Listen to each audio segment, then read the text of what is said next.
Eu sou o Lucas Andrade, editor de Money Report, e converso agora com o Ricardo Guimarães Filho. Ele é fundador da Vita Investimentos, consultoria independente de investimentos. Esse é o primeiro de uma série de 4 vídeos em que o Ricardo vai falar dos cenários para os investimentos, esclarecer dúvidas sobre o mercado e, principalmente, discutir conceitos de como montar uma boa carteira para fortalecer o patrimônio. Tudo bem, Ricardo? Obrigado pela gentileza. Obrigado, Lucas. Bom dia, obrigado pela oportunidade. É um prazer aqui estar com a turma do Money Report. Ricardo, para a gente abrir essa conversa, abrir essa série, acho que seria interessante falar um pouco sobre o momento econômico, né? Discutir alguns assuntos em alta e como eles afetam as aplicações financeiras, né? Quando a gente conversa com os especialistas, eles sempre recomendam que os investimentos devem ser pensados no médio e longo prazo, né? Tem que analisar algumas situações, mas a gente sabe que algumas situações do momento acabam afetando isso, né? Então, assim, pensando naquilo de proteger o patrimônio, mas também tentar buscar boas oportunidades, acho que seria legal a gente focar no momento. Alguns indicadores têm mostrado que parece que o pior da crise já passou, mas ainda tem muita incerteza sobre projetar o futuro. Queria saber de você qual que é a avaliação do cenário econômico, o que vocês têm projetado na Vita Investimentos sobre o atual momento da economia. A gente tem olhado o cenário atual com muita cautela, né? A gente acha também que o pior da crise já passou. A gente olha alguns países como Europa e China, os indicadores econômicos também estão voltando, né? O PIB aqui no Brasil projetado, que era de uma queda muito grande, a projeção já melhorou, né? Então, os economistas pensam que o PIB deve cair entre 4% e 5% nesse ano, que é melhor do que os 10% que tinham projetado no começo da pandemia. E eu acho que as atividades econômicas têm voltado, mesmo que aos poucos, né? E tem o nível de desemprego, por exemplo, nos Estados Unidos tem melhorado, na Europa tem melhorado, né? Mas o cenário ainda é de muita cautela, né? Então, na nossa visão, vai ser melhor do que a gente pensava nos nossos piores pesadelos lá atrás, no meio do mês de março e abril. Vai ser melhor que isso.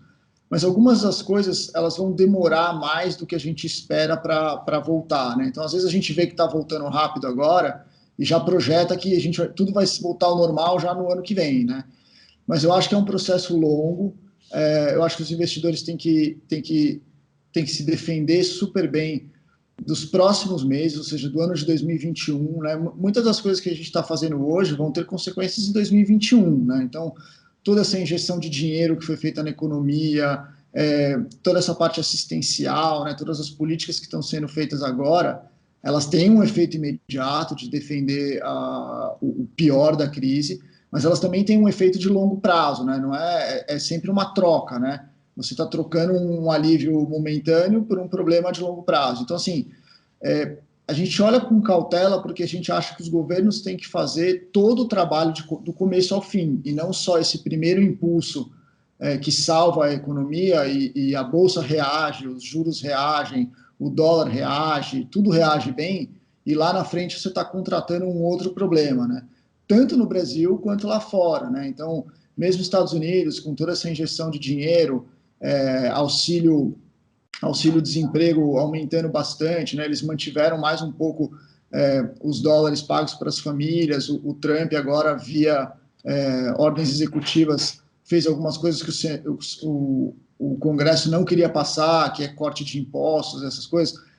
Para o momento atual, dá uma estilingada na Bolsa, os investidores têm um alívio, é uma boa oportunidade, né, para alguns ativos de risco, mas também é uma boa oportunidade para você montar um portfólio que sobreviva a eventuais, vamos dizer, que saia do caminho no ano que vem, né? Ou seja, que essa política ela se torne populista por muito tempo e você no ano que vem não faça o dever de casa de depois ir retirando esses estímulos.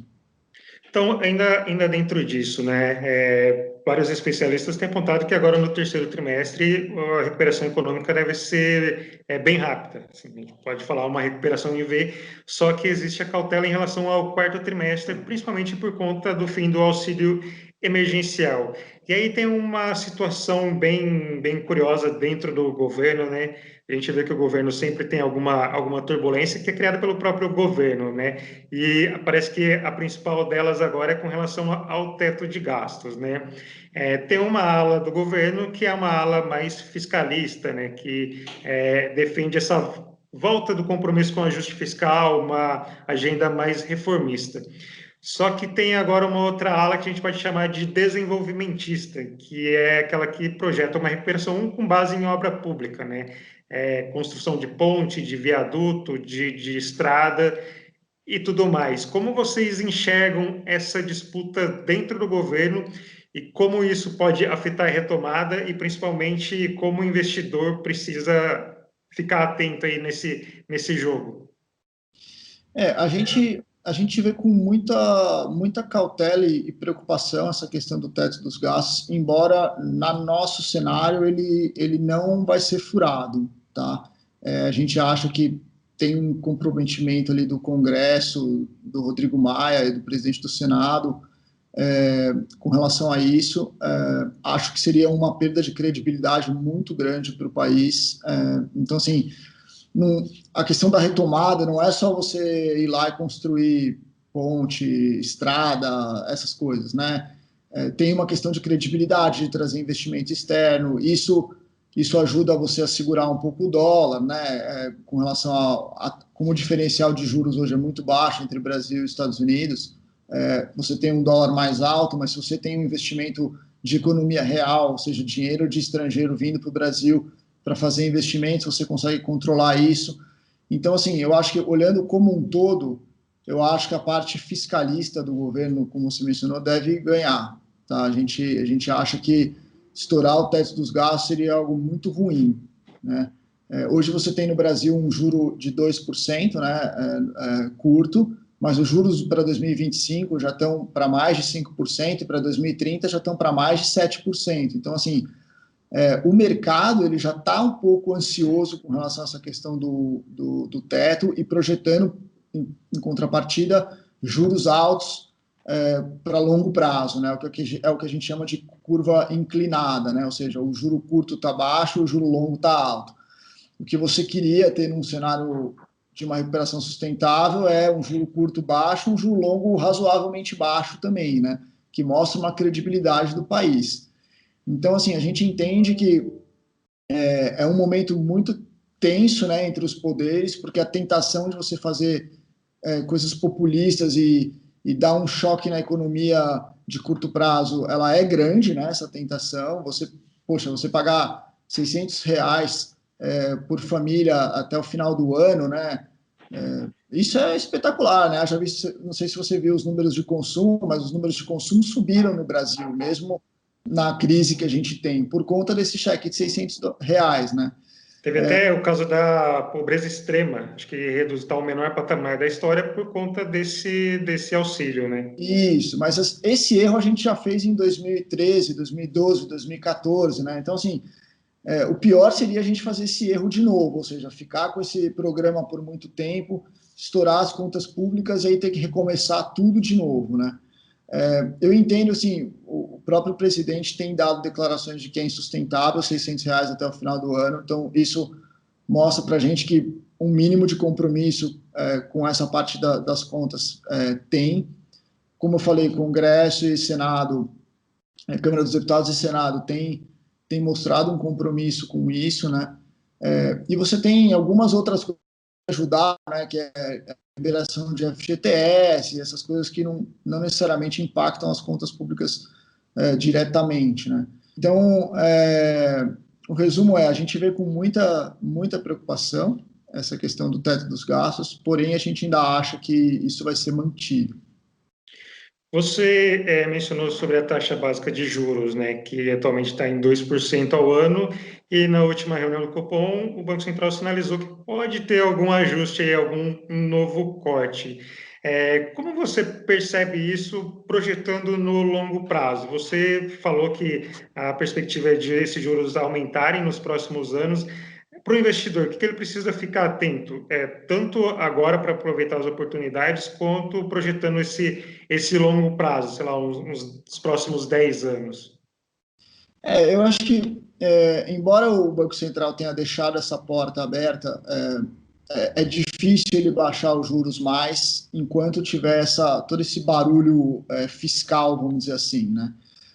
Na minha cabeça, o investidor ele tem que estar sempre de olho nos juros longos, né? Quanto que o mercado está projetando de juros longos? Acho que esse é um bom indicador de como se posicionar num portfólio de investimento. Eu acho que a grande oportunidade hoje no Brasil está talvez no fato de quando você tiver um mínimo de visibilidade se o governo vai ou não cumprir essa questão do teto dos gastos e um mínimo de calma no cenário político do Brasil e uma mínima retomada da economia com consistência, esses juros longos eles estão bem altos em relação a outros países, né? Então, talvez o investidor pode ficar atento em melhorias no Brasil e daí ficar aplicado nesses juros mais longos. Mas por enquanto a gente ainda acha que nesse momento a questão dos juros no Brasil ainda é uma questão complicada e a gente está de fora, tá? A gente não está recomendando para os nossos clientes nada atrelado a juros longos. A gente precisa ver uma melhoria do cenário, né? E, desculpa, pode falar. Não, só dentro disso, essa discussão sobre os juros baixos sempre vem aquela de que estimula aplicações na bolsa, né?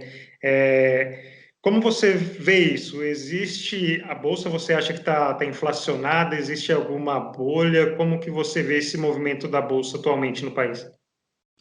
A gente vê a Bolsa brasileira, ela recuperou, não tanto que nem a Bolsa americana, né, ou que nem a Bolsa de outros países que já retomaram níveis pré-pandemia.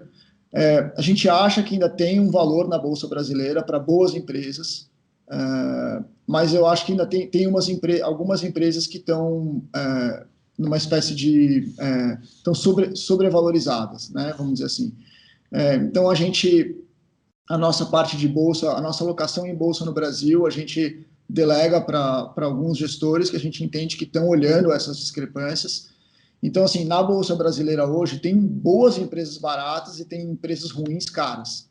Não necessariamente você vai ter um novo crash na bolsa, porque você tem boas empresas que não voltaram tanto dessa pandemia, etc. Então, alguns nomes específicos podem ainda ter um bom valor, né, vamos dizer assim, na Bolsa Brasileira. Ricardo, desculpa te interromper. Em uma outra conversa, você falou sobre diversificação de aplicações no exterior. Olhar um pouco para fora também. Que esse movimento cresceu durante a pandemia, diante desse cenário ainda incerto da economia? A gente vê essa discussão aí sobre o teto de gastos. Isso aumentou a procura? Como tem sido? Aumentou bastante a procura, tanto para investimentos offshore, né, que a gente chama de mandar o dinheiro para fora e investir lá fora, quanto para diversificação de portfólio internacional no Brasil. O Brasil hoje, o mercado brasileiro tem excelentes produtos internacionais que foram trazidos por gestoras aqui para o Brasil, produtos que não têm nenhuma exposição ao Brasil e sim exposições globais, né? A gente teve bastante procura, a gente posicionou os nossos portfólios muito em função disso. Então, hoje o Brasil é um pedaço só dos nossos portfólios, mesmo para os nossos clientes que só têm dinheiro aqui, por conta exatamente dessa incerteza global, né? Então, o cenário é tão incerto que a gente, em vez de focar numa posição, a gente, nesse momento, está recomendando uma diversificação tanto geográfica quanto em classes de ativos, porque você não sabe, muita incerteza, né? Muita variável, tanto global quanto no Brasil. Então, hoje, a gente sim viu bastante gente procurando diversificação internacional e a gente tem feito bastante disso no portfólio dos nossos clientes. E tem uma outra situação, até dentro desse contexto de diversificação global, que é as eleições nos Estados Unidos. Como esse pleito pode mexer nos investimentos, né? Para os clientes, né? O que precisa ficar atento aí, de olho nessa disputa nos Estados Unidos? Então, assim, o que a gente tem pensado um pouco sobre isso? Nos últimos 4 anos, a gente teve o Donald Trump fazendo uma política bem pró-negócios, né? Então, a agenda dele sempre foi cortar imposto de empresa, o que aumentou bastante o lucro das empresas, né? Nos últimos 3, 4 anos. Você teve uma alta dos mercados, também refletindo a economia americana. E o que o mercado temia é que uma vitória do Joe Biden, que é um candidato democrata, o Joe Biden reverteria todas essas questões de corte de impostos e benefícios para as famílias, e mais imposto sobre os ricos, mais imposto sobre a população geral, para beneficiar os mais pobres. Porém, nossa visão, embora o Joe Biden esteja na frente e tem boas chances de ganhar a eleição, como a economia americana ainda voltou a ter 10% de desemprego, o PIB caindo, eu acho que dificilmente ele assume o governo e começa a imprimir já uma agenda anticíclica, né? Ou seja, já uma agenda que vai cortar, piorar o imposto das empresas, fazer com que as empresas demitam funcionários, cortem custos, essas coisas, né? Então a gente acha que mais ou menos o cenário que o Obama assumiu em 2009, né? Que o Obama, quando entrou, ele tocou uma agenda pró-economia, porque os Estados Unidos também estavam com 10, 15% de desemprego, né? Então não dá para você entrar e começar a fazer políticas contra a empresa. Então a gente acha que os primeiros anos do Biden, mesmo se ele ganhar, primeiro e segundo ano de mandato, vai ser muito em função de retomada de economia, né? E não a agenda tradicional democrata de aumentar impostos e coisas contra a economia, vamos dizer assim, contra o mercado, vamos dizer assim. Ricardo, a gente falou nessa entrevista, nessa conversa, várias situações que causam incertezas, né? Causam ruídos aí e deixam o investidor em alerta. Queria saber de vocês lá na Vita Investimento, assim, qual tem sido o desafio nesse momento para proteger o patrimônio dos clientes? Quais são as situações aí que vocês avaliam com mais precaução, com mais preocupação para proteger esse patrimônio e aí tentar fortalecer também esses investimentos? Acho que a maior dificuldade agora para você ter um portfólio é a complexidade do momento e as várias variáveis que podem sair do controle, vamos dizer assim, nessa retomada, né? Então você tem a parte política no mundo todo, né? Como a gente mencionou aqui, eleição americana, teto dos gastos no Brasil, né? Enfim, você tem várias coisas políticas em jogo nesse momento, tensões entre Estados Unidos e China, né? Agora nessa parte de tecnologia. Por outro lado, você tem números bons da economia, mais ou menos dizendo para a gente que a gente superestimou o impacto da crise, né? Então, assim, a complexidade do momento tem levado a gente a montar portfólios muito diversificados, como eu falei, tanto geograficamente quanto em ativos. Então, tem ouro, tem moedas, tem bolsa no Brasil, tem bolsa lá fora, tem fundos multimercado, tem fundos quantitativos, tem fundos de diversas classes de ativos que operam em diversos mercados, super globalizados para defender os clientes num cenário de piora do que a gente tem visto hoje, né? A gente tem visto uma preocupação dos clientes com relação à inflação e aquela discussão entre é uma inflação dos produtos ou é uma inflação dos ativos, né? Então, quando você joga muito dinheiro na economia e você tem pleno emprego, essas coisas, você teria uma inflação de produtos, né? Os produtos ficam mais caros, as commodities ficam mais caras. Não é muito o que a gente está preocupado nesse momento, a gente está mais preocupado com inflação de ativos, que é você jogou dinheiro na economia e as pessoas estão pegando esse dinheiro e investindo na bolsa porque o juros está baixo no mundo inteiro, né? Então você tem aí uma alta das bolsas, uma alta do ouro, uma alta generalizada. Esse é o que a gente chama de inflação de ativos. Porém, a gente nunca pode esquecer que uma hora a economia vai retomar, né? e aí você vai voltar a ter números de inflação mais fortes, né? Por isso que um portfólio bem diversificado, ele é importante, né? Você pode ter inflação nos Estados Unidos e não pode ter no Brasil, você pode ter na Europa e não pode ter no Brasil, você pode ter no Brasil e não pode ter nos Estados Unidos. Então, a importância de você diversificar, e a gente vai falar disso nos próximos vídeos, né? Como a ideia de montar um portfólio bem construído para um cenário tão complexo como esse, é exatamente se proteger de todos os tipos de inflação, né? Inflação de ativo, inflação de produtos, enfim, desvalorização de moedas, né? Tem uma questão muito grande aí sobre se o dólar vai se desvalorizar muito em relação a outras moedas, então ter uma cesta de moedas nos portfólios é importante. Então é mais para essa linha mesmo. Ricardo, então, só para a gente fechar essa conversa, isso mostra que, apesar de você ter que projetar uma carteira pensando no longo prazo, é importante você ficar atento ao noticiário, né, e tudo que envolve, justamente para aproveitar as oportunidades e também não ver o patrimônio perder valor, né? Isso, a gente entende que os movimentos de curto prazo, eles dão oportunidades para você entrar ou sair de ativos montando o seu portfólio, mas a gente sempre olha isso que você falou, ou seja, um cenário longo, de 10, 20 anos, e como que o mercado hoje mostra para a gente oportunidades para entrar e aumentar posições ou diminuir, né, eventualmente realizar algum lucro, etc. Ricardo, muito obrigado. Agradeço sua gentileza em conversar com a gente, esclarecer as nossas dúvidas e até o próximo vídeo. Obrigado, Lucas. Até o próximo vídeo.